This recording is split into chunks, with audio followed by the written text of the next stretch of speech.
So there have been some pretty epic moments on Arrow to date, but I think the season finale, where you blew up an entire island with almost every character that we've come to love and hate on the show. What the heck? How did you guys come to that moment where you're like, yep, this is what we're gonna do. We're not gonna give them any answers. Well, it really came from the writers' room, actually. We had this idea at the very beginning of season 5 of how are we going to go out in the most epic and cool way possible, and also really close the chapter on Oliver's past. We knew we weren't going to go past season 5 with the flashbacks, and it just seemed like the right thing to do. It was a great sort of metaphor as well as a great plot ending point. We'd never done a true cliffhanger. All the season finales that we've done in the past, they had a definitive ending to the season, and we thought, you know what, for season 5, let's mix it up. Let's do a proper cliffhanger, and that idea, meshed very well with the notion of blowing up the island. Yeah, absolutely. I mean, Prometheus was one of the darkest villains that we've had. We also were very excited about him because he was psychological.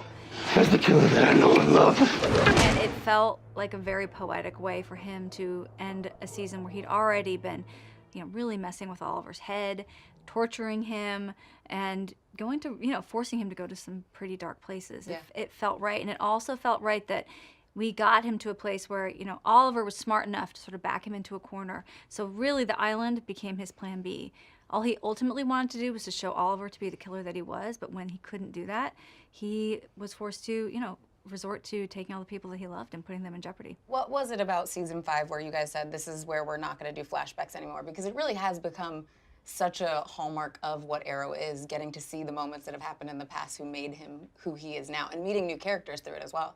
We're not eliminating flashbacks. Okay. We're eliminating what we call the serialized flashback story, which was, we're telling a 5-year story of Oliver. I think all of us, including Greg Berlanti, we were all very much in agreement that, no, this was always designed to be a 5-year story with the flashbacks. Let's honor that.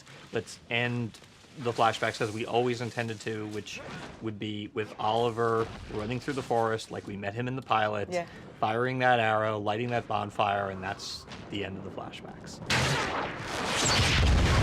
And you do have more time and real estate in the episodes themselves, so we'll be able to break form and maybe tell someone else's flashbacks, tell origin stories in a different way, which would be really cool. Tell other characters' stories, which is very exciting. And in the episodes where we don't have them at all, you're able to explore stories and explore character, and you just have a lot more time. So obviously we lost a pretty big villain from last season. Team Arrow has got to have another great epic villain to go up against. Who are we gonna see in the next season?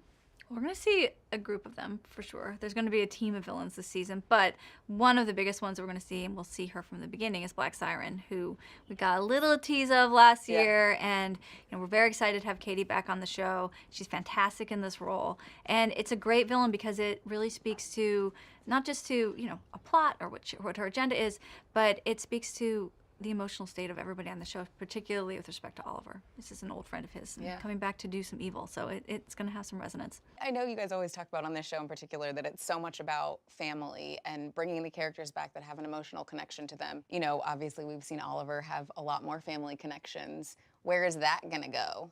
In terms of family, I would say we saw William at the end of last season, and Oliver's reconnected with his son, so Oliver will be exploring fatherhood a little bit in season 6.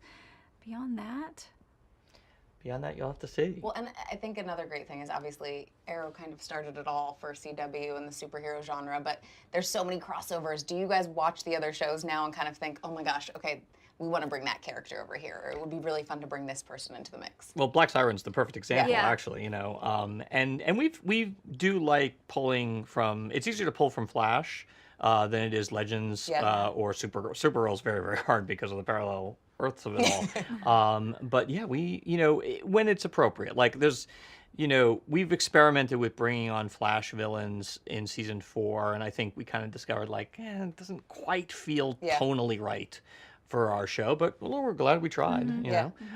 But you never know, but certainly Black Siren's the biggest addition. Yeah. Thank you guys so much. Thank you. Thank you. Arrow premieres on its new night, Thursday, October 12th.